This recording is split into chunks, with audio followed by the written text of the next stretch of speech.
రోజెస్‌లో ఇన్ని రకాలుంటాయని ఈ ప్లేస్‌కి వెళ్ళే వరకైతే మాకైతే తెలీదు. ఇన్ని రకాలుంటాయా అని చెప్పేసి. ఈ ప్లేస్ అయితే చాలా బావుంది. అండ్ ప్రతి ఒక్క మొక్క దగ్గర అది ఏ జాతికి చెందింది, దాని పేరేంటి అని చెప్పేసి అయితే రాసుంచారు. చాలా రకాలైతే చూసాము. చాలా రంగులు కూడా ఉన్నాయి. ఇన్ని కలర్స్‌లో ఇది చూడడం అనేది ఇదే ఫస్ట్ టైము. ఇదొచ్చేసి ఊటీలో ఉన్నటువంటి రోజ్ గార్డెను. మస్ట్ అండ్ షుడ్‌గా విజిట్ చేయాల్సిన ప్లేస్ అండి. చాలా అంటే చాలా బావుంది. ఫోటోషూట్స్‌కైతే పర్ఫెక్ట్ ప్లేస్ అని చెప్పొచ్చు.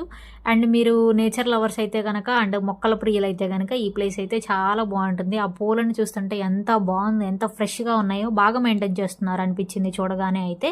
ఇక్కడ ఫ్లవర్స్ మెయిన్ అట్రాక్షన్. ఈ ఫ్లవర్స్‌తో పాటు చుట్టూ అయితే నేచర్ అయితే సూపర్‌గా ఉంటుంది. ఫోటోషూట్స్‌కైతే మంచిగా ఉంటుందనమాట ఈ ప్లేస్. గార్డెన్ లాగా అరేంజ్ చేశారు. లైక్ ఎలా చెప్పాలంటే మన ఇంటి దగ్గర పార్క్స్ ఉంటాయి కదా! అలా అయితే అరేంజ్ చేశారు. అండ్ ఫోటోషూట్స్‌కి కూడా చాలా బావుంటుంది ప్లేస్. అండ్ చుట్టూ క్లైమేట్ కూడా బావుంటుందనమాట. మీరు ఒకవేళ విజిట్ చేశారా లేదా అనేది కమెంట్ చేయండి. ఇంకా ఊటీ వీడియోస్ అయితే నా ఛానల్‌లో ఉన్నాయి. ఐ హోప్ ఈ వీడియో మీకు నచ్చిందనే అనుకుంటున్నాను. ఒకవేళ నచ్చితే లైక్ చేయండి, సబ్స్క్రైబ్ చేయండి.